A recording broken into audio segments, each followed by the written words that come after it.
راح اقولك على 5 عادات لو بتعملهم فغالبا هم السبب اللي موقفك مكانك. يلا نبدأ من غير لف ودوران كتير. يلا بينا. العادة الأولى: الكلام أكتر من الفعل. يعني إيه؟ يعني تبقى دايما قاعد بتحكي وتحلم وتخطط ودماغك شغالة زي الصاروخ، بس لما تيجي تقعد على أرض الواقع ولا حاجة بتحصل. أمثلة: أنا ناوي أبدأ جيم الأسبوع الجاي. نيجي الأسبوع الجاي ولسه ما بدأتش حاجة، قاعد لسه بتاكل بيتزا. حاجة المرة الجاية وأقول هظبط علاقتي مع ربنا وأبدأ أصلي وأحفظ قرآن.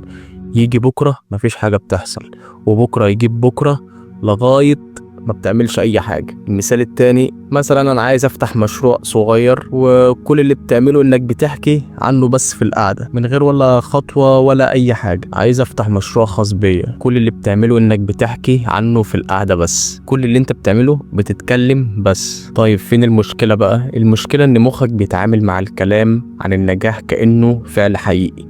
يعني إيه؟ يعني لما تقعد تحكي وتحكي بتحس إنك أنجزت حاجة، ودي خدعة نفسية. انت بتخدع نفسك، فتلاقيك فرحان وفخور بنفسك عشان انت خططت بس او قررت، بس مفيش تنفيذ. فاهم قصدي؟ نيجي بقى على النتيجة، هتلاقي نفسك احباط مستمر لانك مش شايف نتائج رغم انك حاسس انك بتعمل حاجة. فقدان شغف، الناس حوالين منك بتبدأ بتشوفك بكلام بس، يعني انت شايفينك انك بتتكلم بس مفيش فعل. ويجي عليك وقت تأجيل مستمر لانك حاسس انك لسه عندك وقت مع انك مش بدأت اصلا. يعني انت بتفضل تأجل تأجل تأجل، واخر التأجيل ايه؟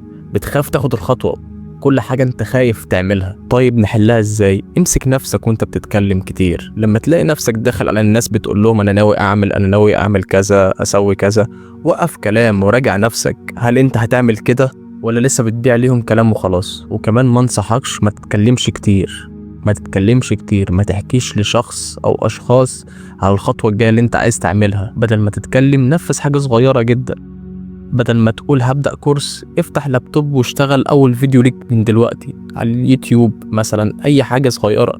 مش لازم الظروف تبقى مثالية، مش لازم تبقى قوي جدا ولازم تبقى تستنى معاك فلوس كتير عشان تبدأ. لا، الظروف مش هتتهيأ انها تبقى كويسة. الظروف مش تبقى كويسة، لازم تبدأ حتى وبحاجة صغيرة. وخلي في علمك الناس اللي عايزة تنجح ما بتتكلمش كتير، والكلام الكتير ملوش اي ستين لازمة. الناس بتشتغل في سكات ويخلي انجازهم لنفسهم مش للناس. العادة التانية: تأجيل كل حاجة لبكرة. يعني ايه؟ يعني كل ما تيجي تعمل حاجة مفيدة او مهمة تقول مش وقته دلوقتي، هبدأ بكرة. طب خليني اروق دماغي شوية، طيب اول الشهر ان شاء الله، وفجأة تكتشف ان بكرة بقى السنة الجاية. ليه ده مدمر للنجاح؟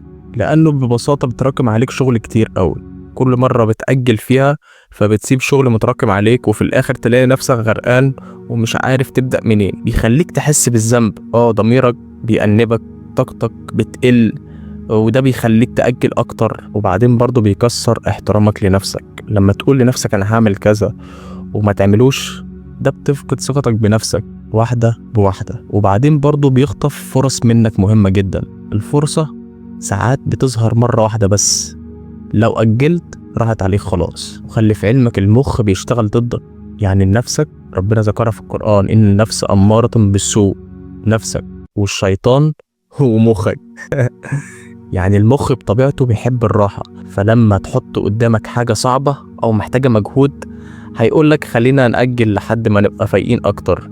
بس الحقيقة الوقت المثالي مش هيجي زي ما قلتلك. مفيش حد يا حبيب قلبي هياخد بإيدك ويشجعك. انت اللي هتقوم نفسك بنفسك. والله انت اللي هتقوم نفسك بنفسك. لو انت شخصية ضعيفة هتفضل مكانك، لو انت شخصية قوية هتكمل رغم الظروف اللي حواليك، رغم المشاكل، رغم كل حاجة، رغم انك مكسل. بس انت في بلان في دماغك انت مخطط لها.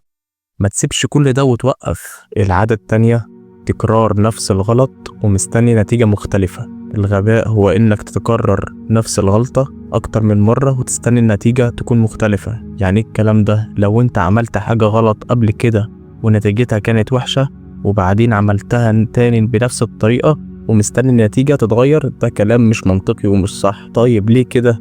لان كل حاجة لها سبب، ولو السبب ثابت النتيجة هتفضل هي.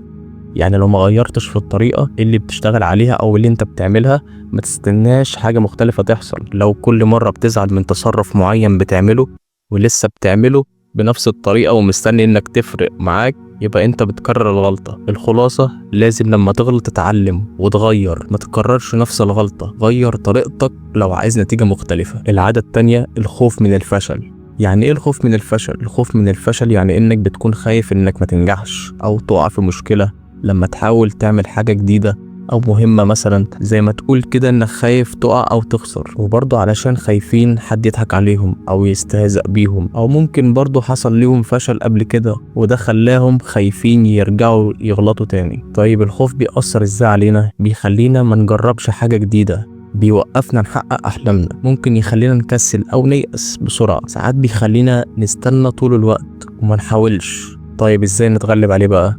شوف الفشل على انه درس مش نهاية. يعني لو فشلت مفيش مشكلة، خد منه خبرة، اعرف ايه اللي انت خايف منه بالظبط. خايف تخسر فلوسك، خايف تنجح، خايف تبدأ مشروع، هتعرف الخوف بتاعك وتبدأ تعالجه. تالت حاجة، ابدأ بخطوات بسيطة، ما تدخلش نفسك بحاجات كبيرة، ابدأ بحاجة صغيرة الأول. 4، ما تدورش على الكمال، محدش كامل ولا واحد ناجح من غير ما يغلط، لازم تغلط الأول. 5، تخيل نفسك ناجح، لما تتخيل النجاح هتبقى واثق أكتر من نفسك وهيبقى عندك شغف وهيبقى عندك حماس. من الآخر، الخوف ده حاجة طبيعية وأي إنسان بيمر بيها، بس ده ما يخليش يأثر عليك وما يوقفكش. لو وقعت قوم تاني، والناس اللي نجحت عمرها ما وقفت على أول غلطة. أشوفكم في فيديو جديد، مع السلامة.